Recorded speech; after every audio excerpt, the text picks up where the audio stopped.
सुख करता दुख हरता वार्ता विघ्नाची दुर्वे पुरवे प्रेम कृपा जयाची सर्वांगी सुंदर अतिशय कंठी झळके मानवता।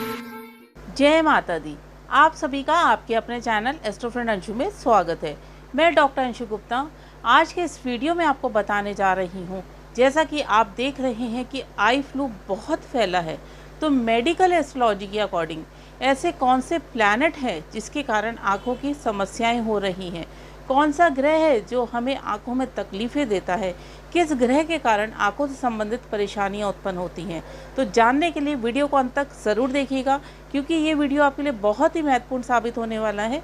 और अभी तक आपने चैनल को सब्सक्राइब नहीं किया है तो सब्सक्राइब ज़रूर कर लें, बेल नोटिफिकेशन को ऑन करके ऑल पे क्लिक करें। मेडिकल एस्ट्रोलॉजी के अकॉर्डिंग ऐसे कौन से ग्रह हैं जो हमें आँखों से संबंधित समस्या देते हैं, जिनके कारण आँखों में तकलीफ़ें हो जाती हैं, जिनके कारण आईसाइट वीक हो जाती है। बहुत सारे लोग ऐसे हैं जिनको बहुत जल्दी इन्फेक्शन हो जाता है, आई फ्लू बहुत जल्दी हो जाता है, आँखों पर चश्मा चढ़ जाता है, आँखों की रोशनी वीक हो जाती है, या बहुत से लोगों के साथ ये स्थिति भी उत्पन्न हो जाती है कि धीरे धीरे उनकी आँखों की रोशनी भी चली जाती है। ऐसा क्यों होता है? ऐसा होता है ग्रहों के कारण। अगर आपकी जन्म पत्री में कुछ ऐसे योग बन रहे हैं जिसके कारण आँखों की समस्या है, तो ऐसी स्थिति में आपको इन योगों को जानकर शीघ्र उपाय ज़रूर कर लेने चाहिए।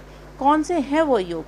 तो यदि आपकी जन्म पत्री में सेकंड हाउस, लग्न और 12वां घर यानी कि 12th हाउस, सेकंड हाउस, लग्न में और 12th हाउस में पाप ग्रह बैठे हैं, यानी कि शनि बैठे हैं, राहु बैठे हैं, या फिर सूर्य भी बैठे हैं, तो ऐसी स्थिति में आपको आँखों से संबंधित समस्याएं होंगी। आँखों के साथ साथ हड्डियों की भी समस्याएं होंगी। यदि आपका सेकंड हाउस बहुत वीक है, सेकंड हाउस का मालिक, लग्न का मालिक और 12वें घर का मालिक पाप ग्रहों से ग्रसित हैं, तो भी आपको बहुत जल्दी इन्फेक्शन होगा, आँखों पर चश्मा लग जाएगा और आँखों से संबंधित समस्याएं बनी रहेंगी। अब आप कहेंगे कि ये तो बाय बर्थ है, तो कैसे पता चले कि कब ये समस्याएं होंगी? तो जो भी आपकी जन्म पत्री में सेकंड हाउस यानी कि दूसरे घर के मालिक हैं, लग्न के मालिक हैं या 12वें भाव के मालिक हैं, जब जब उनकी महादशा, अंतरदशा और प्रत्यंतर दशा आएगी, वो समय है आपकी आँखों की समस्या का। अगर आपकी आँखों में समस्या हो रही है, किसी भी प्रकार का कोई इन्फेक्शन हो रहा है, कोई एलर्जी हो रही है, आँखों में पेन हो रहा है, या आपको आई फ्लू हो गया है, या आपने आईज चेक कराई है और आपकी आईसाइट वीक होती जा रही है, तो अपनी जन्म पत्री जल्द से जल्द दिखवाइए। क्या आपके सेकंड हाउस, लग्न और 12th हाउस की महादशा, अंतरदशा, प्रत्यंतर दशा तो नहीं चल रही? अगर ये ग्रह पाप ग्रहों से ग्रसित है तो ये समस्या आपके जीवन में आएगी। इसके साथ ही अगर सेकंड हाउस में मंगल और शनि की युति है, यानी कि मंगल और शनि एक साथ आपके सेकंड हाउस में बैठे हैं, तो ऐसी स्थिति में आँखों की सर्जरी होती है। बहुत हद तक मैंने देखा है कि जिनकी जन्मपत्री में ये योग होता है, उनका किसी न किसी प्रकार का कोई एक्सीडेंट हो जाता है जिसमें उनको आँख पर चोट आती है और आइज़ की सर्जरी करानी पड़ती है। अगर आपके सेकंड हाउस में या 12th हाउस में सूर्य और केतु एक साथ बैठे हैं, तो ऐसी स्थिति में भी आँखों की समस्याएं उत्पन्न होती हैं।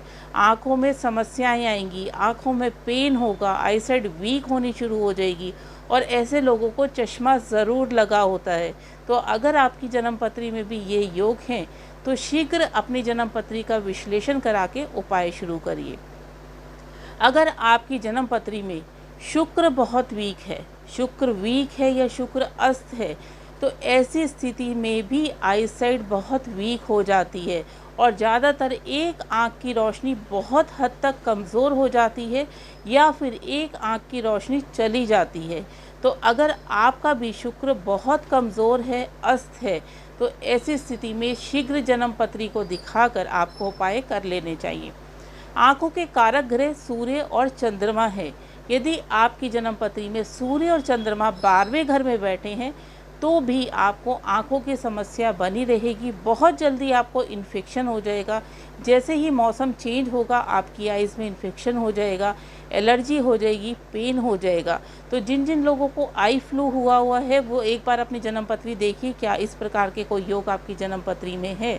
और जब भी गोचर यानी कि ट्रांजिट का संबंध आपके सेकंड हाउस और 12th हाउस से बनेगा, तब आपको आँखों की समस्याएं उत्पन्न होगी।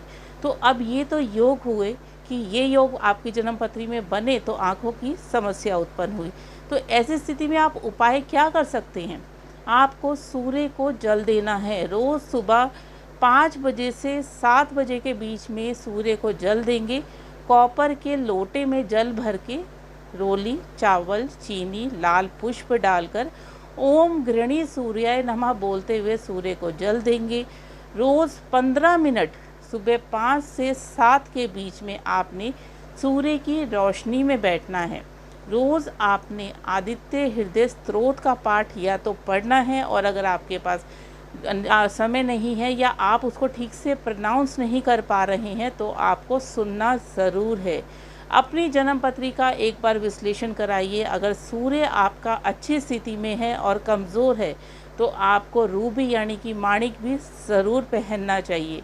और सबसे बेस्ट उपाय बच्चों के लिए, क्योंकि आजकल जब से कोविड फैला है तब से बच्चे बहुत ज़्यादा मोबाइल यूज़ करने लगे हैं। तो ऐसी स्थिति में आपको तांबे के बर्तन में यानी कि तांबे के एक लोटे में जल भरना है। उसको सारा दिन सूर्य की रोशनी में रखना है। जब सूर्यास्त हो जाता है, सूर्यास्त के बाद आप उस लोटे को वहाँ से उठाएंगे और पूरा दिन उसी जल से बच्चे का मुंह धुलवाएंगे, बच्चे की आइज़ धुलवाएंगे। नेक्स्ट डे फिर आप उस लोटे को भरकर सूर्य की रोशनी में रख देंगे और जब सूर्य अस्त हो जाएगा तब आपने उठा देना है। ये प्रक्रिया रोज़ करिए, देखिएगा बच्चे को बहुत फ़र्क पड़ेगा, क्योंकि आई साइड वीक होने लगती है, आँखों पे बहुत ज़ोर पड़ता है। बच्चों को तांबे का या कॉपर का कड़ा संडे के दिन ज़रूर पहनाना चाहिए। ये उपाय करेंगे तो आपको आँखों से रिलेटेड जो भी समस्या आ रही है, जो भी परेशानी आ रही है, वो धीरे धीरे दूर होने लगेगी। और यदि ये योग आपकी जन्मपत्री में बन रहे हैं तो शीघ्र से शीघ्र अपनी जन्मपत्री का विश्लेषण कराइए और उपाय शुरू कर दीजिए। वीडियो को लाइक ज़रूर करिएगा। वीडियो को ज़्यादा से ज़्यादा दोस्तों और रिश्तेदारों में शेयर करें। हो सकता है आपके शेयर करने से किसी की हेल्प हो जाए। कमेंट में जय माता दी ज़रूर लिखिएगा और मुझे ज़रूर बताइएगा किस किस की जन्मपत्री में ये योग बन रहे हैं। जय माता दी, आपका दिन शुभ हो।